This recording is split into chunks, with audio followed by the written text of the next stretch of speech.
Hello, welcome to this, our second talk in a series entitled Changing Perceptions of a Cultural Landscape.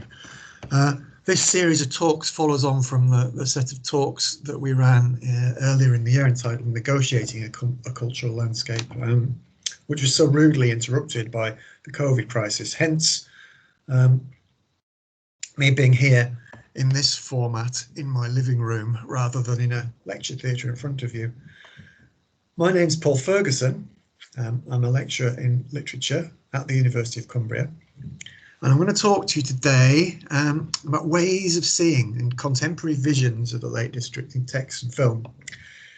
It's quite a personal talk in some ways, as you'll find out. In some ways it also draws on some of the material that I use for one of the modules that I teach on our MA in Literature, Romanticism in the Lake District, which we run on our Ambleside campus. The module is entitled Contemporary Cumbrian Literature. So it draws on some of that. It also draws on some of the other work that I do. I say it draws on it. I can't get into any great detail about a lot of it because we only have an hour. We haven't got a week or a month even.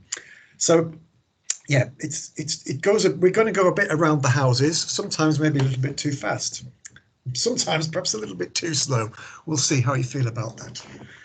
Right, I'm sitting, it's like mission control here. Obviously I've got stuff everywhere. The worst thing is I've got two mice, so I sometimes might get confused. I've got a cup of tea. Let's see how we get on. So we're starting with me. That's me. Two me's. I've been seeing the Lake District for the whole of my life. I lived in Keswick until I was 8, and then in the early 1970s I moved to a house on a bog underneath Clough Head, the mountain which sits opposite Threlkeld. And you can see there's Clough Head, that hill there, Threlkeld Knots, which apparently slipped down off there a long time ago. I grew up there. This is me on top of Blencathra. I went to school in Keswick where, despite being surrounded by a rich cultural heritage, I failed to learn anything about the Romantics. In this sense, my experience is mirrored by that of farmer James Rebanks, who writes in The Shepherd's Life of never having heard of Wordsworth at school where, like mine, no one ever mentioned university. He explains how, in a school assembly one day, he had his first encounter with an alien way of looking at our landscape.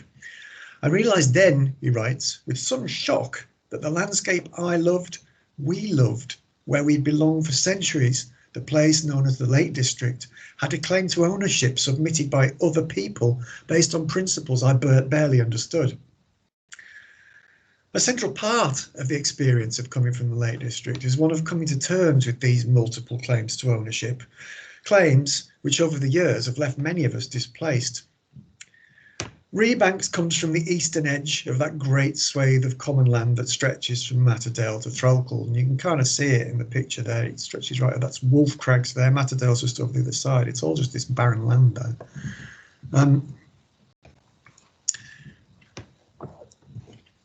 I come from the west end of this vast and largely desolate common, so I suppose there should be little surprise in our common experience. There are, however, some revealing differences. I'm not a farmer, for one thing, although one set of grandparents were farmers. I still don't feel that I can make any bold claims about my ownership of the landscape. I can't gesture to a common heritage or to some quasi-mystic lineage. So what claim do I have beyond my own experience?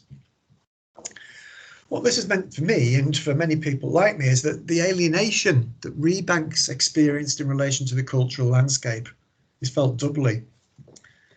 Whose culture was it? And where did people like us, ordinary men, who perhaps weren't as prompt and watchful as Wordsworth's shepherd Michael, fit? As the neoliberal revolution of the 1980s drew on, the annual tidal wave of tourism washed higher, further and for longer with each passing year, until by the 1990s the once annual tide mostly failed to recede. The social changes in Keswick happened quite rapidly. Locals left, not all of them, but many. And when I finally washed away on the tide, not entirely by choice, one of the positives was that I had the opportunity to encounter the same way of looking at the landscape that had so surprised Rebanks. Whilst in my life in the lakes, I felt repelled by a sense that this culture and poetry is not for us. What I found when I was invited in was less a sense of an alien vision of my world, but rather one which was in many respects deeply familiar. And I'm going to go on now to discuss the Romantics and a romantic sense of vision before moving on to look more closely at some novels and some of the texts. There was a time, Wordsworth tells us in Intimations of Immortality, when meadow, grove and stream, the earth and every common sight did to me did seem apparelled in celestial light, the glory and the freshness of a dream. Please forgive me for that, Wordsworth. Though also perhaps alluding to his own struggles with eyesight, this stanza reveals much about romantic ideas relating to sight and to the notion of the innocent, clear-eyed vision of the child, as yet unsullied by experience. Maintaining a connection between the adult and the vision of a child is an imperative for Wordsworth in order to repel what he later calls the earthly freight of custom, which will lie upon me with a weight. Should the connection between childlike innocence and adult experience be broken, he writes, in My Heart Leaps Up, then let me die. Getting beyond the earthly freight, which for the early Wordsworth meant getting closer to a godly truth, is something we encounter throughout history, and this idea of truth is frequently related to vision. Think, for example, of Plato's cave or the Enlightenment. The late 19th and early 20th centuries, however, saw a series of increasingly secular movements away from the romantic sense of a world of godliness, beauty and truth that existed beyond the distortions of the earthly freight of experience. Marx and Engels' concept of ideology as false consciousness, for example, reconfigures the world beyond the veil of earthly freight as one of capital relations masked by the dominant and deceptive ideas of the ruling class. On this view, the romantic take is reversed. What Marxism finds behind the veil is the earthly freight. Antonio Gramsci, taking this further with his notion of hegemony, suggested that it was culture that played a large part in normalising dominant visions of the world, in making them appear natural. By the middle of the 20th century, the concept of the innocent eye was under attack across the board. In 1958, Raymond Williams suggested in his landmark study Culture and Society that the idea of masses flew in the face of individual experience by stating that there are no masses, only ways of seeing masses. Michel Foucault weighed in during the early 60s with his idea of the medical gaze, in which the notion of the impartial medical eye is instead shown to be enmeshed in a series of power relations. And by the 1970s, the ubiquity of the idea of vision as being socially constructed was such that John Berger had a hit with his hugely popular TV series and later book, Ways of Seeing. Here, Berger sets out the ways in which seeing, far from being an innocent practice, is a relational act embedded in the multiple context of the seeing subject. By the end of the century, ideas such as these had sufficient currency in academic circles that John Urry could write in his seminal study, The Tourist Gaze, that looking is a learned ability. The idea of the pure and innocent eye is a myth. But to return to my first encounters with Romanticism in general and to Wordsworth's Intimations in particular. What struck me about some of the ideas I encountered was less the surprise at what Rebanks identified as principles barely understood, but more the surprise that they seemed to closely mirror some of my own barely understood principles. Didn't I continually strive to see the beauty around me as though for the first time? Didn't I understand the landscape as being good for the soul? And didn't I also think of being amongst mountains as a form of spiritual experience? This didn't happen because the lakes organically produces a romantic sensibility, though Ian Thompson suggests they might foster a conservative outlook. Rather, As Simon Sharma puts it in the introduction to his recent series, The Romantics and Us, it's that without our entirely realising it, romantic sensibilities have seeped into culture to the extent that we feel with the romantics' hearts, hear with their ears, and see with their eyes. However, my romantic epiphany failed to direct me towards a godly understanding of latent beauty, but instead led me to wonder about the earthly freight. And for the next section of this talk, I'm going to give some thought as to how contemporary texts relating to the lakes deal with what we might call the earthly freight of Romanticism. The construction of nature as an antidote to the ravages of industrial society is one of the key legacies of Romantic thought. And the notion of landscape as restorative for adults damaged by the modern world finds its way into much contemporary writing. For instance, in Sarah Hall's Haweswater, we encounter a figure profoundly damaged by urban life. Hall's character, the Mancunian Jack Liggett, travels from the city to the village of Mardale as a representative of the Manchester Water Corporation, the company that finally builds the dam at the bottom of the valley and which ultimately leads to the flooding of the village itself. Liggett, as well as symbolising the close and often obscured relationship between the urban and the rural, also works as a vehicle for the potentially restorative power that the landscape might have on body and mind. Liggett reveals that though he had heard of that certain healing quality of the region before, he'd never believed it reasonable. But after spending time in the mountains, he concludes that there was some truth in the accounts he'd heard, however loquacious and fanciful they may have been. Hall extends this restorative power of the landscape to the novel's central character, Janet Lightburn. Lightburn, Hall explains, has been pressed in the sense that metal might be pressed into shape between two vast mountain ranges, a place that's sacred and holy and where her body chemistry alters as the terrain decomposes. Geology here becomes biology, as Janet is made to seem at one with the landscape. And for Liggett, Janet fuses a geographical healing with a biological satisfaction, as he relates feeling the fulfillment of a high climb and the sensuality of release as he flooded into her body. Prefiguring here the literal flooding of land still to come, he experiences a level of contentment above any he'd reached in the past. This conjunction of geology and biology is something we see elsewhere in Hall's fiction, for example with Jackie Nixon, the leader of the Cahoolan Army's commune, who has eyes the colour of slate riverbeds and who the territory had somehow gone into the making of. But the epitome of this romantic vision of the individual, indivisible from the land, is seen in Melvyn Bragg's The Maid of Buttermere, in which the eponymous maid, Mary Robinson, comes to embody romantic ideals of elemental truth and innocent beauty. We first encounter Mary, the famous beauty of Buttermere, nymph-like by what she regards as her pool in the hills above the village.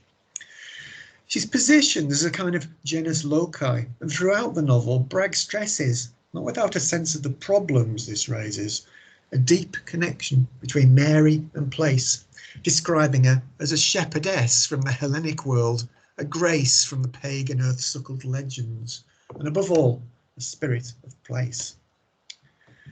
Mary, it seems, emanates from the earth. Her beauty, we learn, is natural, birthed from out of the beauty of the land and fed on the bounty of the local produce, of which she's unwittingly also a part. Indeed, such is the sense of Mary and the landscape being as one, that later in the novel, she worries that Hatfield, her bigamist husband, may have confused the two. You may, she says, have found this place such a haven after all your travels that you've confused me with the place, and your feelings for the place with any feelings you have for me. Bragg sidesteps some of the more difficult problems that arise when we come to think about people as being largely produced from out of the land. And I'm going to as well, though it's clear by now that the idea that blood is derived from soil has led nowhere good in the past. However, he does suggest a darker side to the restorative power of visions of beauty. Mary, we learn, is seeking freedom by her pool, freedom from the looks which marked her and unsettled her. And it's only on the loneliest heights and in the most inhospitable weather, or in a pool secretly, that she can be free of what we might call the earthly freight of her gender, and what she sees as being her humiliating and disabling life. Laura Mulvey called these looks which marked her the male gaze, a way of looking that objectifies subjects in order that they can be consumed as objects of male heterosexual desire. Given Mary's metonymic relationship with the landscape, as with Janet Lightburn and the urban inundation at Mardale, it's tempting here to connect those who come to gaze on Mary's beauty with John Urry's notion of the tourist gaze, which similarly describes in one of its forms the objectification of landscape for consumption. Little sip of tea.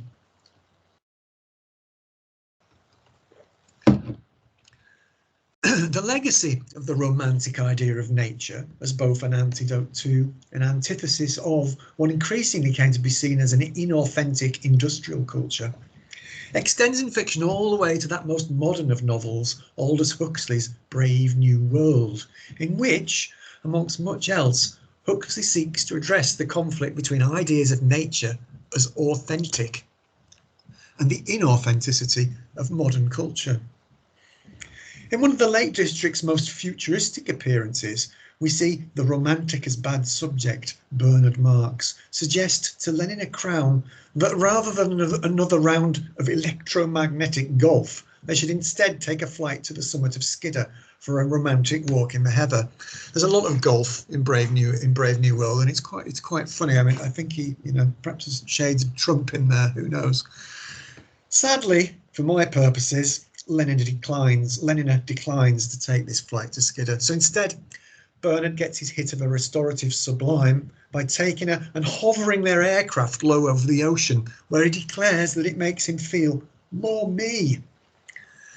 Appalled by the black, foam-flecked ocean heaving beneath them, the weeping Lenina can only cry, "It's horrible, horrible." Whereas the romantics sought the immanence of a greater being in the terror and awe of the sublime, the modernists, amongst whom we can count Huxley, found less comfort, and Lenina's distress, which appears to be material rather than strictly spiritual, seems distinctly modernist. Joseph Conrad, for example, who said his aim in writing was above all to make you see, in Heart of Darkness presents us with a void where meaning should be. Just as Lenina cries, "Horrible, it's horrible," in the face of the sublime, you can see where I'm going here, Colonel Kurtz, who we're led to assume has travelled beyond all earthly freight to the farthest reaches of human experience, declares on his deathbed in a whisper at some image, at some vision, with a cry that was no more than a breath, "The horror, the horror." But I love that line. Who doesn't? But to return to Sarah Hall, it would be easy to say that her representation of Sarah Lightburn as being at one with the land is in thrall to an uncritical romanticism. But it's worth bearing in mind that Haweswater is set during the interwar years, the same period when Huxley was writing Brave New World. This was the era of high literary modernism, a time when, whilst apparently rejecting romanticism, modernism actually seemed to transport some of the worst excesses of its freight. And we can see something of this in Hall's depiction of the fictional landscape painter Paul Lavelle, whose great war paintings demonstrate an abstract fragmentation characteristic of a modern sensibility, as if released from a horrible, nightmarish dream. Lavelle's subsequent paintings are described as possessing a startling realism, which is both violent and unromantic. And this vision, which ostensibly rejects romanticism, sees images from which humans are without exception banished. This is a vision of Lakeland, and indeed of nature itself, which allows for nothing of the human. The startling realism of authentic nature shown in Lavelle's paintings does not contain the human. In this view, nature is all that humans are not, and indeed, just as Raymond Williams explains that science and technology, in allowing humans the illusion of working upon rather than in and with the world, leads to a dangerous abstraction of the human from nature. In Laval's paintings, we see a literal representation of that abstraction. But whilst Hall explains that in the paintings there's no harmony of man with nature, she also reveals that on occasion in the paintings we see human fragments concealed within the landscape in the form of backs or necks. Here then we can also detect a mingled longing for and horror at the natural purity of an image where figures are swallowed up by the land. Laval's paintings suggest the horrors of bodies absorbed into the soil and mud of the trenches of the Great War. But at the same time, they also suggest the horror behind a cleansing of the land that was gathering pace across the Channel. Then, as now, we were warned. "Exterminate all brutes," wrote Conrad's Colonel Kurtz, a man into whose making all of Europe had been poured.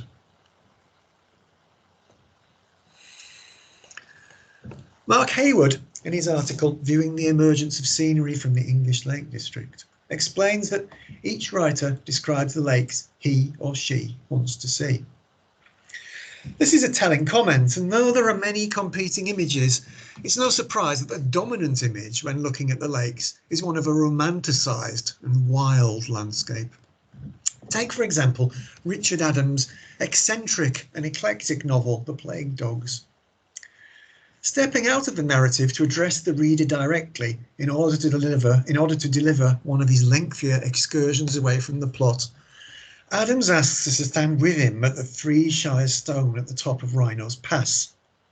What, he asks, in the emptiness, do you hear, listening with closed eyes and fingers on the rock? He concludes, rather oddly, given that this is the 1970s, that nothing will be heard that would not have been heard 1,000 years ago. He then opens our eyes in order to present a series of summits, ridges, fells and valleys, all rather obsessively named rather than described in a Wayne-spotterly way that recalls Wainwright's inspiration for thousands of others. And of course, we should recall that Wainwright provided the illustrations for the first editions of Plague Dogs, which are now sadly no longer available. Adams continues his excursus with a garbled account that attempts to weave together human history, the god Pan, and the ancient people of the region who, recalling Rousseau's Noble Savage, possess, like animals, a natural awareness of both their helplessness and of their value. Adams takes a darker turn as we reach the modern age. Natural awareness is replaced by demonstration marches, thousands strong, chanting slogans as one man, of football trains wrecked by adolescent youth desperate for any escape from the indifference of their individual value. The juxtaposition of an ailing mass culture with the hunting fox and the shepherd and his dog, who once formed one grave continuum of life on connects Adams and his haphazard visions of Arcadia with an older pastoral tradition in which the presentation of an image of idyllic tranquility was also presented as a critique of present discord. He continues his ominous account by saying, "By all means, relieve that darkness, that solitude, with noise, with light, and the internal combustion engine.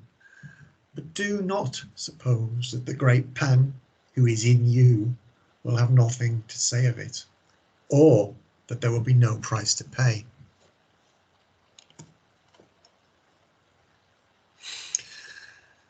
The reality, in contrast to Adams' repeated suggestion, is that there's nowhere in the lakes that's unchanged, but it's only in relatively recent times that the idea that this is a landscape dominated by human activity has gained currency.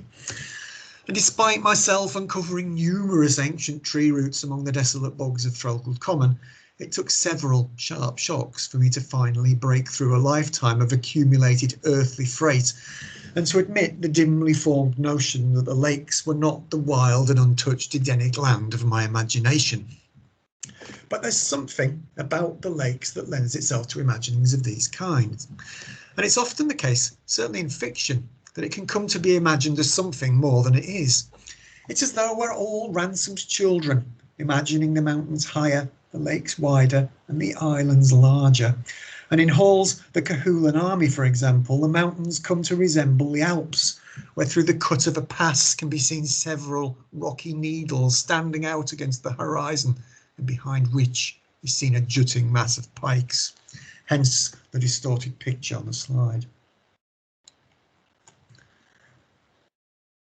And there's form for this kind of transposition, of course. Just as Ransom made Coniston Old Man Kanchenjunga, Ken Russell transformed Derwentwater and the Borrowdale Valley into a region of the Austrian Alps for his 1974 biopic Marla. And whilst myself and my friends took much pleasure out of the biker parties set in the disused quarries down Borrowdale for his film Tommy, something which appealed to our sense that the valley could indeed be a lawless zone, Russell outbid my mum and dad on a house beneath Shepherd's Crag, the house you see there, and I've never forgiven him. I have really. Latterly, imagination has extended beyond earthly realms. In J.J. Abrams' 2015 Star Wars sequel, The Force Awakens, for example, we find Thirlmere, Derwentwater and Bassenthwaite Lake standing in for an alien world, and the sight of an X-Wing fighter flying over Derwentwater isn't something I'd ever expected to see. However, I had perhaps been prepared for the outrageously unexpected as a teenager after discovering a reincarnated Jimi Hendrix return to Earth in a flying boat that touches down at the Derwentwater boat landings in Michael Moorcock's A Dead Singer. This is a landscape that is endlessly malleable in the mind. Meanwhile, back on Earth, John Urry, reflecting on what he calls the metropolitan nature of the region, sees the lakes as an anglicised, tamed and accessible version of Scotland. It's difficult to disagree with Urry here. The lakes is increasingly an urban landscape. The people in it are mostly urban. The people who own much of the property are urban. The materials and equipment used to engage with it are urban. And the culture that sustains the visitor economy is urban. The shrinking of Lakeland to what Urry later calls a civilised place for consumption goes against much that is encountered in contemporary fiction, where we instead tend to find the vision of an untouched wilderness that we've seen in Adams. However, in Magnus Mill's quietly comic novel, All Quiet on the Orient Express, a text that at least gestures towards the problems of contemporary tourism, we do find the suggestion that the image of detached wilderness deceives. Far out, from out here, Mills writes, on the water, I was made aware of the vastness of the surrounding fells, silent except for the bleating of distant sheep. They looked as though they went on forever, although in reality I knew they didn't. Less than 10 miles to the east, a modern motorway cut a swathe right through them. There was also a railway line and a procession of electricity lines carrying power from one industrial centre to another. In Mills, the illusion of idyllic wilderness is a matter of perspective, a secreting away of human reality, a deliberate turning away that works to separate the artifice of the human world from the truth of nature. We find in Val McDermid's The Grave Tattoo, one of the few novels I know to address both the problems of tourism and BAME access, where the landscape is described as being as susceptible to analysis as the human body. The analysis, when it comes, states uncontroversially that the landscape tells the history of the last 200 years better than any urban sprawl. But nevertheless, this is ultimately an analysis that harks back to an idealised, earlier, pre-human version. Everywhere we look, we see the hand, or rather the foot, of man, River Wilde's fellow walker informs her, after drawing attention to the untouched emptiness of the landscape in Wordsworth's time. This view is thoroughly disrupted, ironically enough, in The Plague Dogs, where, rather than encountering human vision, we're instead invited to adopt an animal perspective. This novel tells the story of Ralph and Snitter, two urban dogs who escape from a vivisection centre near Coniston and who subsequently embark on what, for those of who subsequently embark on what, for those of you who like genres, we might call a Wainwrightian path movie across the fells. However, it's in the dog's encounter with the so-called natural world that, for our purposes, we find the most interest. One of the dogs, Snitter, has suffered brain damage at the hands of the vivisectionists and consequently struggles to distinguish between the subjective and the objective, the most memorable occasion of which is Snitter's confusion of a shed with the inside of his own head. This provides opportunities for other confusions, as on his first encounter with the great outdoors, he similarly confuses the binary of nature and culture. "They've taken away the natural world," he exclaims to Ralph. And much later, as he looks down into Littledale with Todd, the fox, Snitter puzzles over the vast extent of the land which men, for some inscrutable reason, had desolated and refashioned with rocks, ling and thorn. As urban animals, their ideology, their idea of nature, is of streets, houses, shops and roads. The irony here is that from our present vantage point, Snitter is only mistaken by degree, not in kind. This is a landscape that has long been fashioned by the work of humans. With a little sip of tea. Cumbrian author John Urry practices a different kind of reversal in his unusual magical realist novel, Radioactivity. Murray's what I might call a proper local writer. His work is so securely tethered, or some of his work at least, is so securely tethered to the region, mainly West Cumbria, that any attempts to unmoor it render it unintelligible. His books are full of local in-jokes and references to things only someone who knows the area and its people well could ever get.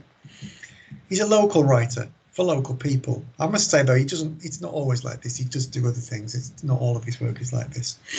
And yet, he's also at times quite brilliant, I think. Radioactivity brings to the fore a dark reality about Cumbria, that the nuclear industry, which replaced steel and coal on the west coast, has an apocalyptic potential to render uninhabitable the entire region. I grew up looking at Grisdale Pike and often heard how, during the years before I arrived, the sky to the west used to glow a deep red when the blast furnaces at Workington Steelworks were fired up. The nuclear age brought the fear of a new kind of glow in the west, so we in Cumbria grew up knowing that beyond those hills, the mills that turned were far darker than anything Blake might have imagined. But for all the darkness, and for all that there was a certain terror to be had out of watching the radioactive convoys progressing at a snail's pace along the A66 in the dead of night, we nevertheless had to acknowledge the extent to which Sellafield financed our lives. I was surprised, for example, when I discovered my dad's work in Keswick had been entirely financed. I'd been financed more or less throughout the entire decade of the 1970s by British nuclear fuels. Many of my friends ended up working for BNFL, and even those who didn't benefited at second or third hand. BNFL was, by the second century, thoroughly woven into Lake District life, and as a consequence, into lived Lake District culture. And Murray shows this in his novel, but he also shows how BNFL had infiltrated our lives in other ways. Jessie Twentyman, in an art class run by Radioactivity's narrator, recounts how, following a walk by Devokewater, she found herself vomiting, like pent, like the kind of pent you might spray in your car or on your bike. She's later diagnosed with radiation poisoning, something a doctor attributes to Chernobyl. You know, they won't let the South Cumbrian farmers send their lambs to the market, he tells her. Murray treats this as a comic episode, which is slightly jarring, but his aim is squarely directed towards the locals who stubbornly refuse to believe that anything bad could happen at Sellafield. There is, he recounts, and prefiguring something of the recent TV series Chernobyl, a biblical certainty that such a thing as a leak was impossible at Sellafield. It was self-evident that the Russians were primitive in their science. The truth would never come out about Chernobyl because the Russians knew nothing of truth. Whilst much of the radiation found on the Lakeland Hills following the Chernobyl accident was attributed to the Russians, there was always a lingering suspicion that this event had been used to conceal other problems. We were never quite sure about where all that radiation came from in 1986. In Cumbria, as Murray's novel shows, fake news has been part of the news for a long time. In one of the novel's best passages, Murray places Sellafield at the centre of a moment of sublime transcendence. Technical college lecturer William Stapleton, on a drive over Cold Fell near Ennerdale, looking upon a fell-circled valley, feels the terribleness of nature in its unembarrassed fullness, which makes him feel weak and small. The view, he exclaims, is one of impossible beauty. His companion in the car agrees, but asks William to look at that down there. Stapleton looks straight ahead, and as well as the still blue Solway, he saw not an ancient megalith, but a contemporary monolith. It was Ibn-Afel. This is how Murray describes Sellafield. Ibn-Afel, undeniably in the vault of the sea and sky, and the sheaves of pine and pasture in the foreground, Sellafield, the nuclear power station, looked beautiful. The pastoral foreground is unmistakable, as is the pitting of the ancient against the modern. But what's interesting about Murray is that he refuses to privilege nature over culture. Here, the transcendent sublime of the landscape is on an equal footing with what we might call an industrial sublime of Sellafield. Stapleton has a further sublime epiphany whilst passing Calder Abbey, which leads into feeling overwhelmed by the sense that the powerful sacred element around us is in the immediate vicinity of another, but as it were, secular immensity. Murray doesn't therefore reject outright the romantic sublime, but I'd suggest that he does offer a corrective, one that brings the secular immensity of human culture, and indeed something of the magic of human culture, back into the picture. Not that I'm suggesting there's anything good about the magic of Sellafield. This is something Murray repeats in his later novel, John Urry, where we find the narrator in a beautiful passage, too long to recount here, sadly, recollecting what he describes as a magical nocturnal visit to a West Coast coal mine as a child in the company of his father, where the little lights were mercury blue and they seemed as tiny and intense as a fairy story. Given the lengthy history of the construction of the lakes as a haven from the ills of the world, it's perhaps surprising that there aren't more post-apocalyptic novels that imagine the lakes as a refuge. Certainly, the place seems to lend itself to such fantasies. Myself and my friends spent many weekends high above Langstrath absent-mindedly preparing for a fantasy of survival. Charlie Gear, in I Hate the Lake District, relates how, whilst writing the book, he was haunted, or perhaps beguiled, by a fantasy of the northwest of England somehow becoming deserted, something he imagined coming about through a number of science fiction scenarios. Such is the way of science fiction that it often becomes science fact. And true to form by the Easter bank holiday of 2020, and following a so far thankfully minor apocalypse, the Lake District was indeed uncannily deserted. But following the gradual easing of lockdown restrictions, and this time, unsurprisingly, given the construction of the region as a place of restoration and regeneration, thousands of people descended on the lakes in search of relief, and perhaps also of refuge. We see this same movement in fiction, though on the occasion of apocalypse the numbers are not so great. In John Christopher's frightening 1956 novel, The Death of Grass, we follow a group of Londoners as they make their way across a land rendered lawless by a virus that destroys all grass, including the staple foods of wheat and rice.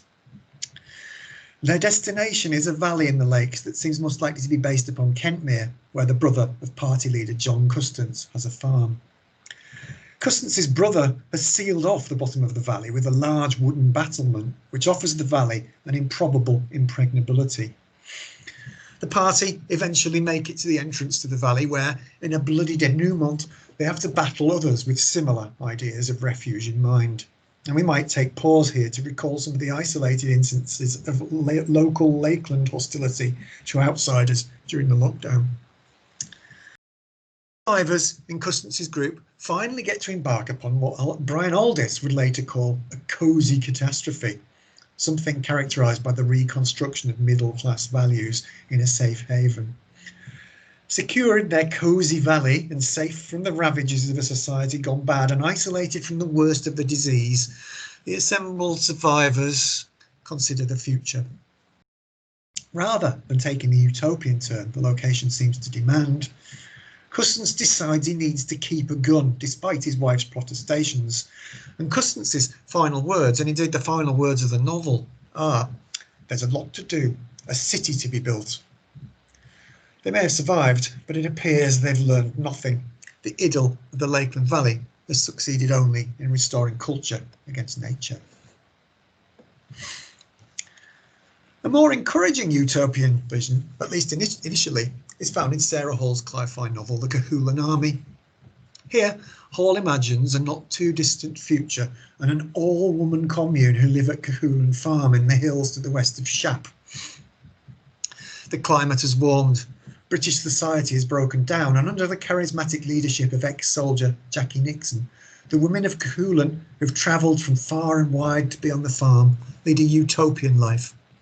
Here, work, in contrast to the work found in the factories in the town of Rith, which is what's become of Penrith, is represented in Ruskinian terms as being wholesome and unalienating. Sister, the narrator, whose journey we follow as she flees the horrors of a diseased society in Rith in order to join with the women of Cahoolan, relates that following a day's work on the commune, she felt more satisfied than I could recall feeling before. Her friend, Shruti, tells her that it's working with the land that does it, getting back to basics. The key to it, she said, was communing with the actual ground and not being divorced from reality anymore. It was therapeutic. It gave a person perspective. Here, then, is a sense of bridging the divide between culture and nature. And we might ask, is this the unification of ecology and economy that Raymond Williams demanded back in the 1970s? I don't want to be too harsh on Hall's novel here because it's a good book, I think. It has important things to say about where the world's going, and no one can accuse her of delivering an upbeat utopian ending. If anything, her novel follows a familiar, pessimistic trajectory from utopian dream to a totalitarian dystopian disaster. But whilst I applaud the depiction of unalienated Ruskinian work ethics, I do wonder about the way in which the lakes as refuge is overly romanticised in both Christopher and Hall's accounts. Billy Connolly famously remarked that there's no such thing as bad weather, only bad clothing. And I can think of fewer places where this might be more applicable than on those most barren of fells to the west of Shap. Whilst the idea of a secure enclave high in the Cumbrian hills or deep in a remote valley is a tempting vision, the reality, without the trappings of modern industrial society, would be more harsh and far less idyllic than it appears in both texts. It's perhaps not for nothing that Theocritus's original bucolic idylls were set in Sicily. Of course, it's easy for me to wag my finger at a lack of realism, but realism isn't really the point. After all, Murray manages to represent a vivid Cumbrian reality in a magical realist mode. I'm more concerned here with the earthly freight, the weight of which concerns the way that the Lake District has come to be seen as an alternative and often better version of reality.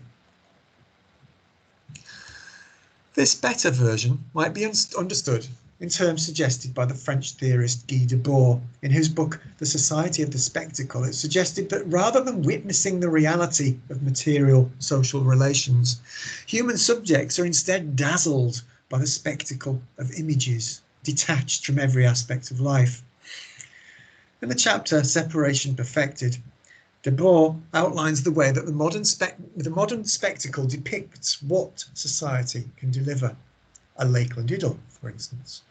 But within this depiction, what is permitted is rigidly distinguished from what is possible. You can visit, but for the most part you can't stay. He goes on to include leisure time in the world of the spectacle by remarking that the illusion of leisure time as a liberation from work is a liberation neither within labour itself nor from the world labour has brought into being. In these terms, the spectacle of the lakes is a vision most of us can only have on loan, and whilst it presents an idyllic face, the possibility of unity with nature, of unalienated work, of a retreat from the horrors of the modern world, behind the visage and on every level, from the work that's done, the vehicles that are used, the clothes that are worn, the food that is eaten, lies the catastrophe of capital exploitation, unfettered growth, unbridled consumption, and a collapsing ecosystem. Seen from this perspective, the Lake District takes on the character of what Marx called a fetish object, an object that conceals the social relations of labour that bring it into being. In Brave New World, Huxley clearly foresees the structures of consumption behind the development of mass tourism. The director of hatcheries explains here how they condition the masses to love all country sports, but at the same time, we see to it that all country sports shall entail the use of elaborate apparatus so that they consume manufactured articles as well as transport. Debord's analysis of leisure takes things a step further. Here, in considering what he calls spectacular time, Debord describes how capitalism, as well as encouraging the consumption of goods, has also taken to selling fully equipped blocks of time for what he calls pseudo-cyclical leisure. Unlike Wordsworth's spots of time, these blocks no longer take us closer to an unalienated sense of being, an unalienated and transcendent sense of being in the world, but instead create the spectacle of what I'm tempted to call spots of timeshare, where instead of living a full, unalienated life, we instead partake of a life as though it were our own. But what then is the reality of the lakes? And where do we find it? There's no question that the lakes is a beautiful place. There's no question that spending time there is of great benefit to anyone lucky enough to have that privilege. See, for instance, recent studies on oar walks, for example. But whilst it's easy to be dazzled by this beauty, we mustn't let it blind us to the separation between nature and the idea of human culture that's made what I and many others see as an unfolding catastrophe possible. To do this, I think that as well as considering ways of seeing the lakes, perhaps we also need to practice ways of unseeing in ways that will bring the larger problems we face into view. One might, for example, see the damage wrought by individuals escaping the horrors imposed upon them by capital in the same light as the horrors wrought more directly by that same system. See, for example, there, the Lador Hotel, the new wing of which has entirely blocked the path that we used to use to go around the back there and to get up to the falls. Scandalous, far worse than that rubbish.